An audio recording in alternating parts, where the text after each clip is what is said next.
What do you think it takes for people to become great artists now? Oh my God. I really couldn't tell you. The conditions are so dramatically different from what they were when I was coming up. I can't imagine how people do it.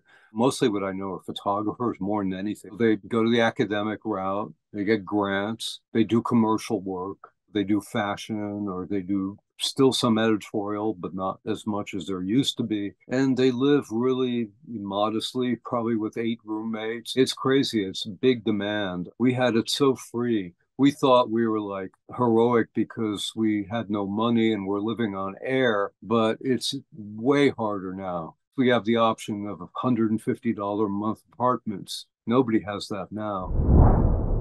Lucy, I wanted to ask you about this book, Evidence. Mm. And I mean, to a certain extent, you also do it in folk photography, but Evidence, I remember seeing Evidence when it came out, and it's such a haunting book. Like, how did you even find these photographs? Did somebody present them to you? Sort of. What happened? I was doing picture research for my first book, Low Life, which is Right. about New York City in the late 19th, early 20th centuries. And I was having a really hard time finding certain kinds of photographs. There's the famous pictures by Jacob Riis and Louis Hine, but there's not a whole lot about like how people lived in tenements and stuff like that. Just Yeah. day-to-day life of the poor in New York. And I didn't really know what I was doing. I had never done picture research before. And I eventually found my way to the municipal archives down across the street from City Hall. And when I was trying to describe to the people there what I was looking for, and I looked through, really dull, like Department of War kind of stuff, which was mostly pictures of officials with top hats. Eventually, one of them said, "Well, have you seen our police collection?" And he wheeled out this cart with 20 or so big fat ring binders of copy prints of these glass plate photographs, which had been found under a staircase. They'd been overlooked in the move from the old police headquarters. So the archivist got on it, and there were no prints. It was just glass plates. There were Right. stored manila envelopes, many of which had disintegrated. Sometimes you could get part of a caption, sometimes nothing, and the plates, some of them had cracked or the emulsion had peeled off, or almost all of them had moisture rings, but they were just hypnotizing. They told me a lot about how people lived in tenement apartments in the beginning of the 20th century. These are from 1914, 1918. And besides that, they put you immediately in this weird interzone. You feel like you're suspended between life and death looking at these pictures. It's You it's know, the eeriest thing. and they're very strange because they show you a part of New York that you wouldn't even know it existed anymore because the buildings are gone, the Mhm. people are gone, the captions, you don't even know necessarily what they relate to. All that remains is the photograph and the caption if you're lucky. That's right. Sometimes I found things in newspapers, but that was really hit and miss. And the Jacob Riis stuff is more staged. These photographs don't seem staged. They seem like Hmm. they're just being taken to observe a certain set of facts for maybe a court case or something. And the expressions, the people are hard boiled. They're kind of amazing, amazing photographs. There's also the one artist, well, I don't, he probably didn't even think of himself as an artist necessarily, but the guy who takes the pictures with the wide format camera where you see the tripod, Right, which I right.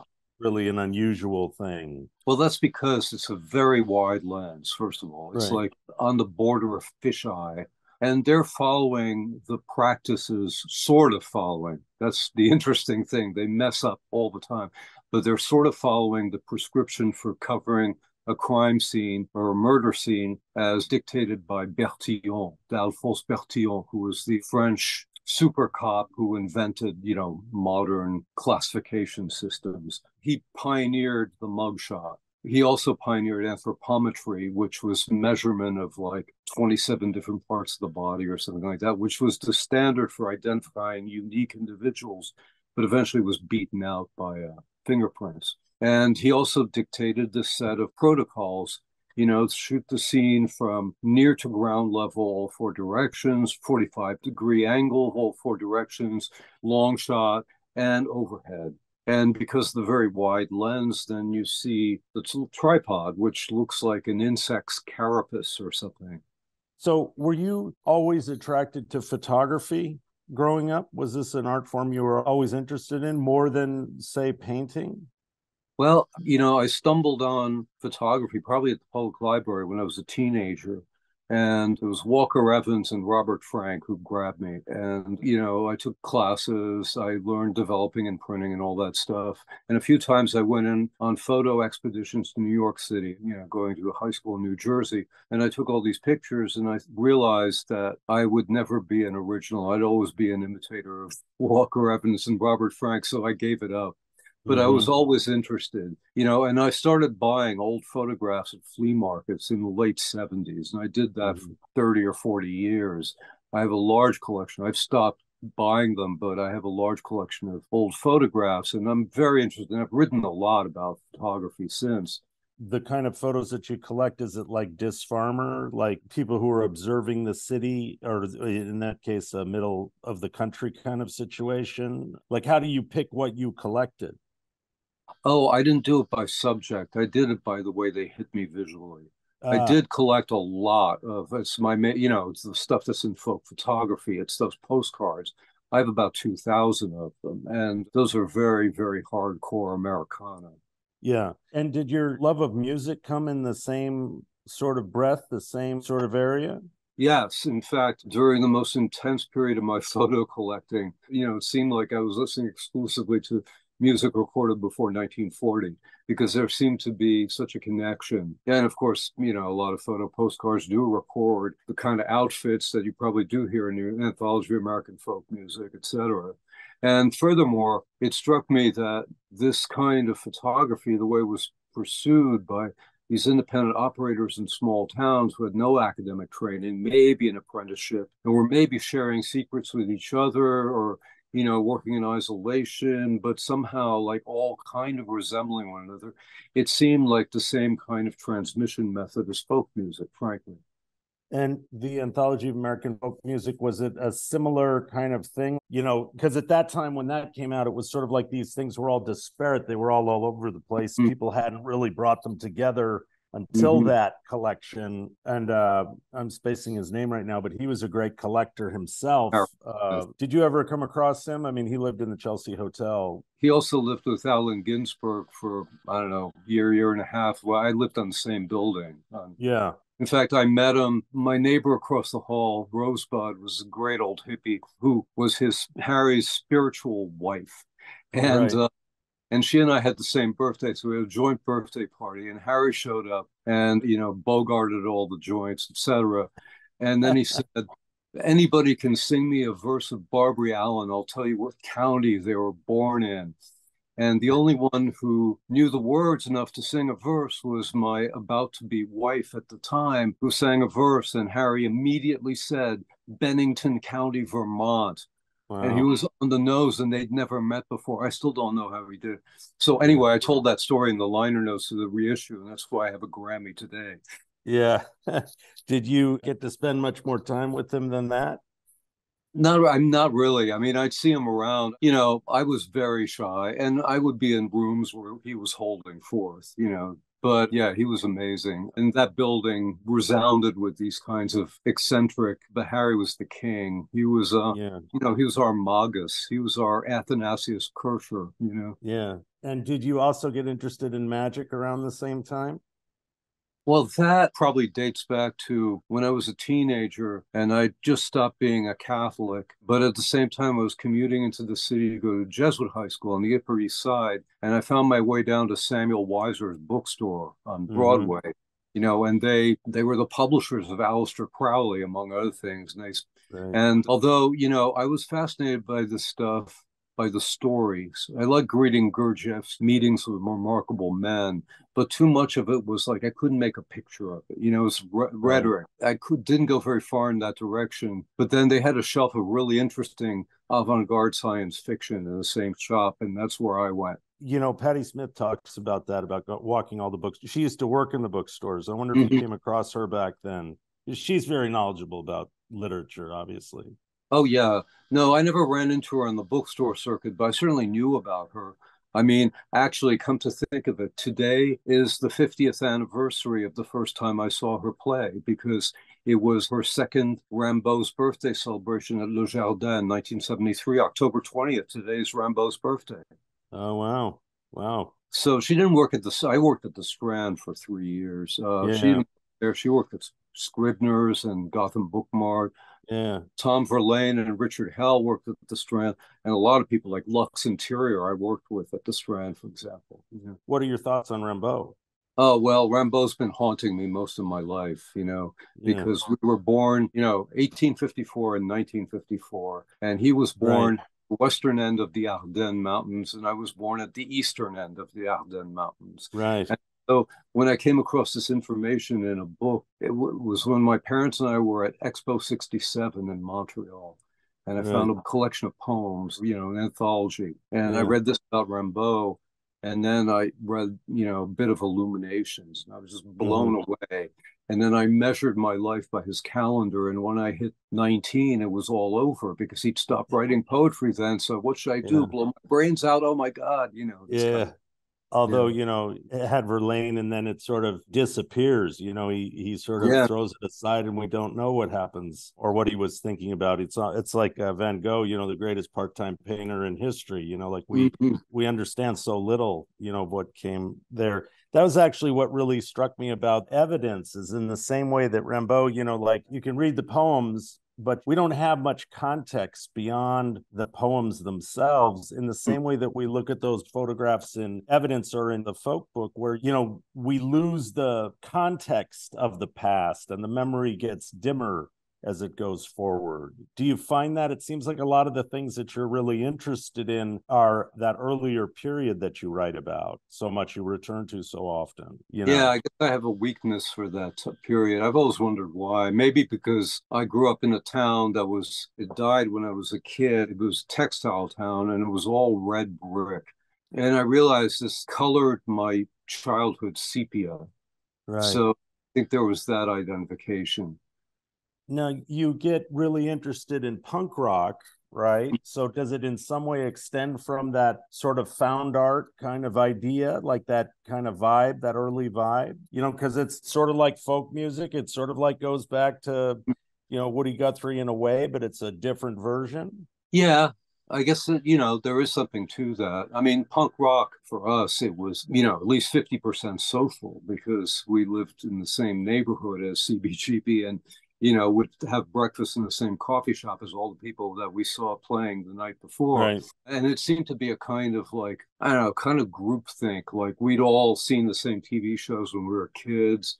We'd all Mm-hmm. listen to the same 45s and the same songs on the radio and stuff. So what television was doing, for example, Mm-hmm. I could feel like if I'd been a guitar player, maybe I would have gone in that direction myself. It just Mm-hmm. felt like immediate, somewhere just outside my body.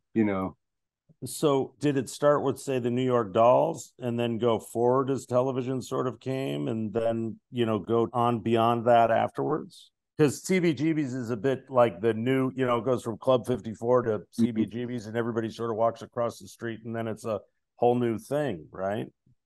Well, kind of, yeah. I mean, for me, I first went to CBGB in January or February of 75, and it was Patti Mm-hmm. Smith and television, and it was drawn by Patti. Yeah, I missed the Dolls for years. I got to them late, but Patti I'd been following because of a story in Rolling Stone long before. And CBs I went to consistently for 75, 76, 77.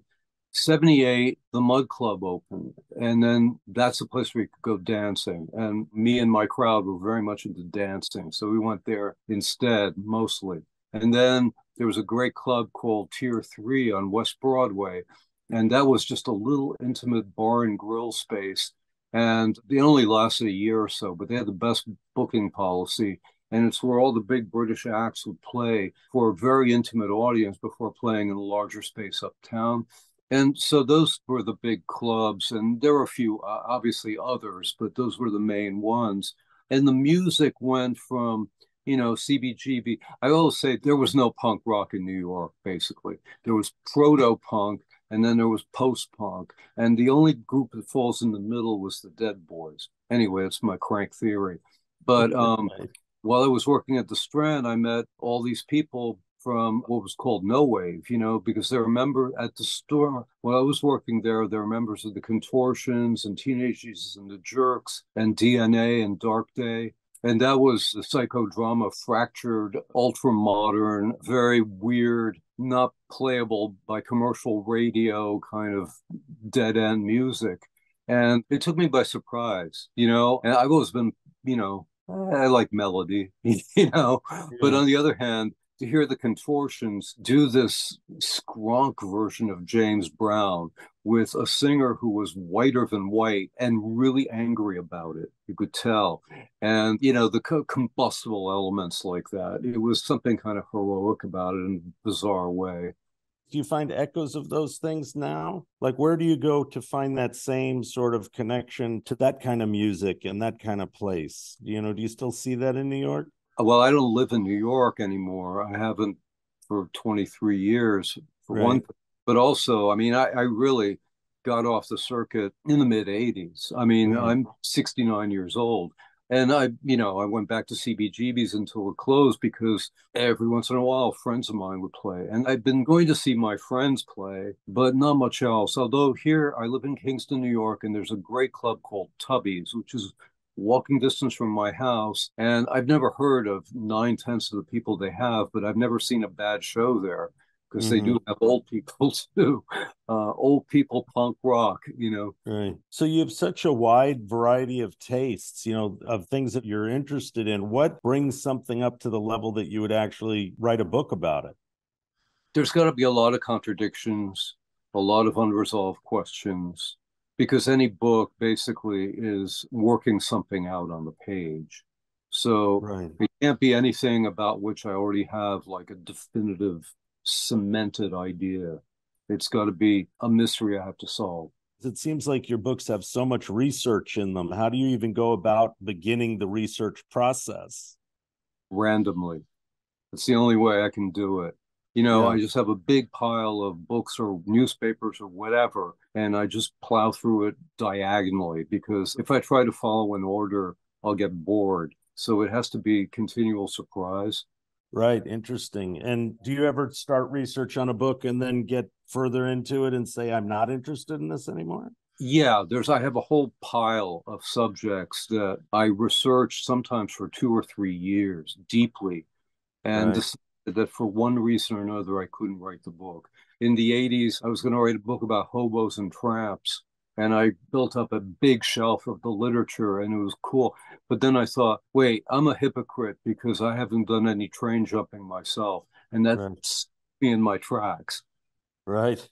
Now, did you ever try to it? No, see, I was already in my late 30s, and Yeah. I was chubby, I was desk bound, I was just out of shape and depressed, and Yeah. So is there a certain period of history that really attracts you, or is it, what's the thing? Because I mean, I sort of see a similarity between some of the subjects, but I don't necessarily see the causal line that drives through it all. So like, how do you think about it?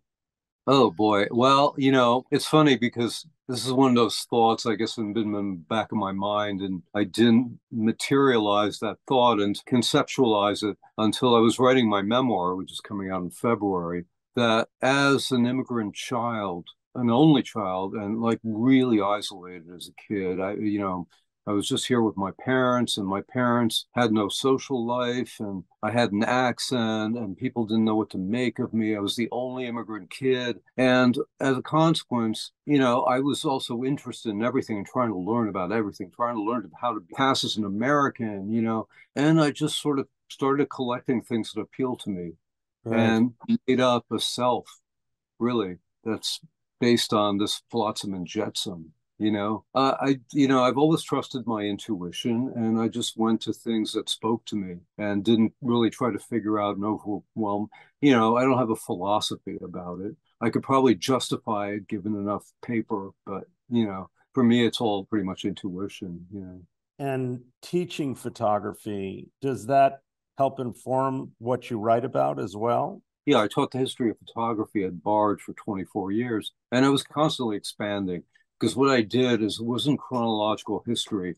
I had all these subject areas like the portrait and the landscape and constantly amplifying them. The portrait eventually came to begin with these Egyptian grave portraits that look photographic, that are from, the year 0 AD, and then try to expand it to the present. Although it's hard to keep up. There's so much photography now, it's just overwhelming.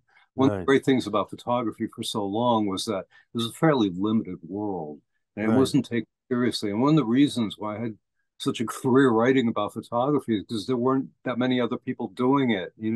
Photography was kind of a stepchild really until the 80s. When you become interested in seance photography, how do you do the research? Because I don't imagine there's monographs of great seance photography. It's sort of spread out all over the place. Yeah.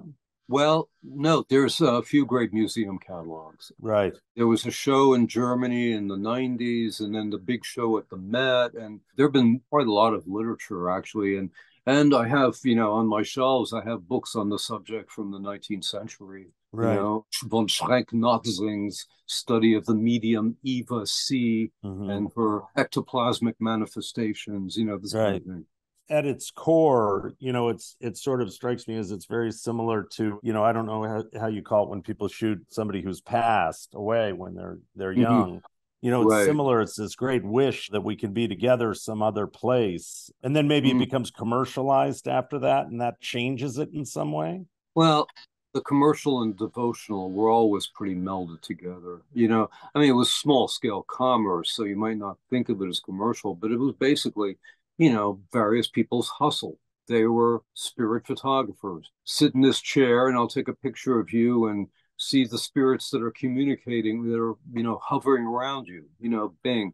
And they do it with these little tubes and introduce images onto the plate. Right. And it went on from the 1880s, 1870s to a certain extent, and really kind of reaches its late peak in England in the 20s. There are still manifestations of this around, but that was the arc for Spiritism too. I mean, Spiritism was a major thing, and especially in the 19th century, especially in the wake of a war. For America, so much of this happened immediately after the Civil War. Mm-hmm. And in England, so much happened after World War One, Mm-hmm. which wiped out like an eighth of a generation or something.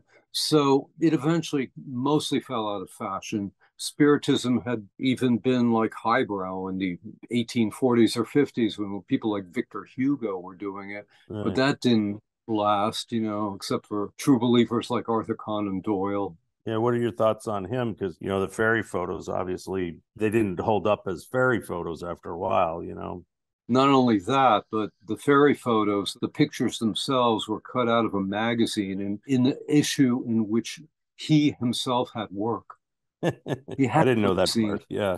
Yeah. Did you ever look at freak photography like Eisenman, the Barnum, sort of late Oh, before the circus, the end of the sideshow, you could buy a picture of the performer. oh, yeah, yeah, yeah, sure. Yeah, Yeah. they're quite beautiful, some of them. Mhm. Yeah. Eisenman shot a lot of them. They were, and the Mhm. stories were quite wonderful because the way they would do it is you take the picture, but they'd also give you a pamphlet, and then the pamphlet would have incredibly sort of wonderful stories. And if you sort of collect a lot of them, you get to see them try to develop their act. You have all these creation Yeah. myths that get created around them that are pretty amazing that you can sort of follow through. It's sort of that same thing where it's just a mystery. You don't understand what was in the photograph or why it was taken, which I think is a beautiful thing about photography. I mean, it's true of painting too, but painting is harder to see it because you have the interpretation of the painter itself. Did you ever get attracted to looking at paintings too, or has it always been photography? Oh, definitely. I've been attracted to paint, looking at paintings for years. Yeah. I went to the Louvre when I was 8 and got the holy hell scared out of me by walking into the room with the really big paintings, the Wrath of the Medusa Mm-hmm. and the Massacres at Sardanapalus by Delacroix. I mean, these things were overwhelming and they scared me, but they scared me in that good way. Yeah. They shook me to my roots. Yeah. And yeah, I mean, I did a lot of museum trawling in the 70s and all over Europe. Yeah, I love painting. And did you ever do, movies and things like that? Do movies ever affect you the same way? Well, it's funny because one of my best friends in college was a guy named Jim Jarmusch. We were Sure. poets. I didn't know he wanted to make movies, but then he went to NYU Film School, Right. and he had shared an apartment that's during the time when he was at NYU Film School. Right. And I saw what making a movie meant, and I realized I have completely the wrong kind of personality for that. You have Right. to be a general. Jim can be a general. I could never have been a general, Yeah. you know. He's certainly been able to keep the lyricism of his work up all this time, even when he makes a vampire movie or something. You know, Yeah. it's funny. I never read any of his poetry. I didn't know he was a poet. Although it makes Well, sense. It makes it's sense. hard to find. It's in little magazines from around 1974, you know. Yeah. Yeah. Yeah. Interesting. And what do you think it takes for people to become great artists now? Oh my God. I really couldn't tell you. I mean, the conditions are so dramatically different from what they were when I was coming up. I can't imagine how people do it.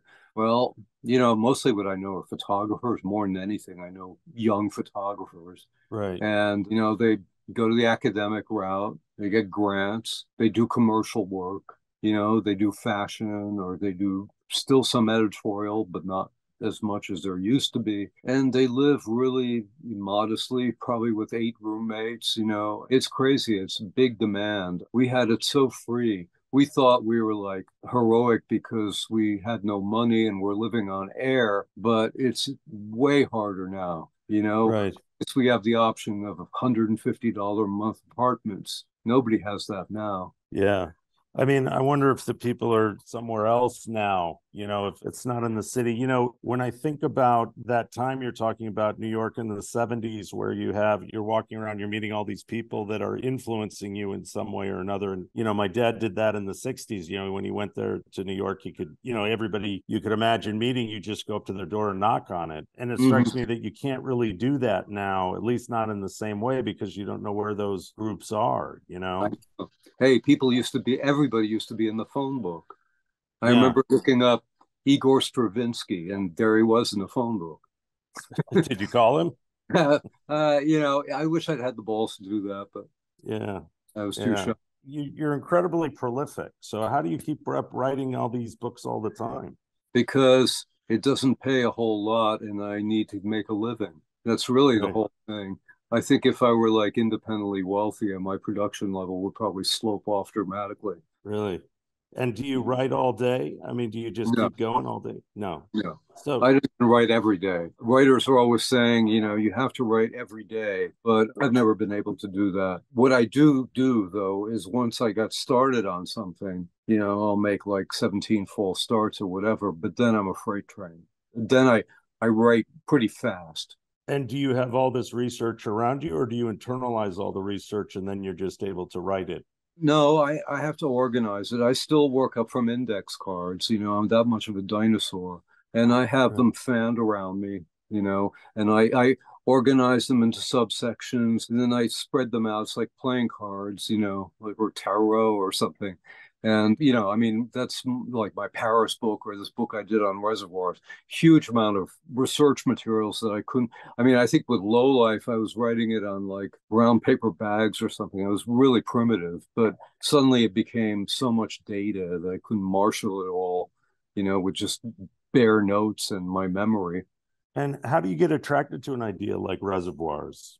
Well, that was a very particular story, but it really comes down to the fact that I've been living in the Catskills. Well, I started in about the mid 90s. I lived first in the Northwest Catskills in Delaware County. Now I live in the Southeast Catskills in Ulster County. Right. And I've always lived in proximity to one or another of the reservoirs. And the first time I was living in Delaware County, and it was a drought year. And somebody said, if you go to the reservoir, pretty soon you're going to see church steeples poking up from the Right. water. And of course, that is not the case, you know, but it Right. haunted me. It's not the case because they burned everything and even hauled away the ashes. And also, there were so many survivors of that. I was haunted by the fact that they sank these villages, emptied them completely.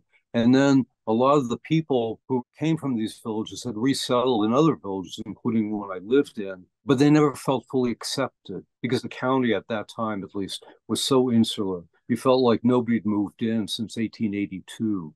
You know, it was Right. all generations of the same families. And so to like be displaced to another village, you might as well have moved to Turkmenistan. Yeah. And the whole thing, you know, in these, think of a village just wiped off the map. Plus, I had Yeah. a recent map that had some of these villages on the edge, and I was really so like I'd seen a ghost, you know. So, Yeah. well, a friend of mine went to work for this magazine that dealt with architecture and society and things like that, and asked me to write a piece. And I just happened to think, oh yeah, the reservoirs. I mean, they're right down the street, and I've written about all the places that have been really important to me. New Right. York, Paris, my part of Belgium, and now the Catskills. Did you live in Paris? No, I've never been fortunate enough to do so, so more than a few months at a time. You know, I've always wanted to do that, but I've been going back to, I mean, I first went to Paris 60 years ago Yeah. and gone back very frequently since. And do you go back to Belgium when you go to Europe? That's a little tougher because I can't always justify it. I mean, I have a couple of good friends there, but I have no family left. You know, everybody's dead at this point. Yeah. And in fact, last time I went back to my hometown, the street where both sets of grandparents lived, and that's how my parents met. They lived across the street from one another. Little one block street, it's gone. There's a supermarket on top of it now. Yeah. So That you sounds can't go like home again, you know? yeah. Sounds like America now. You Mhm. know, whereby all those old cities were torn down and you can only see from the Target to the Walmart, you That's right. know. I mean, it Yeah. is interesting. It does seem like America is changing a lot. Have you enjoyed doing those projects with my dad?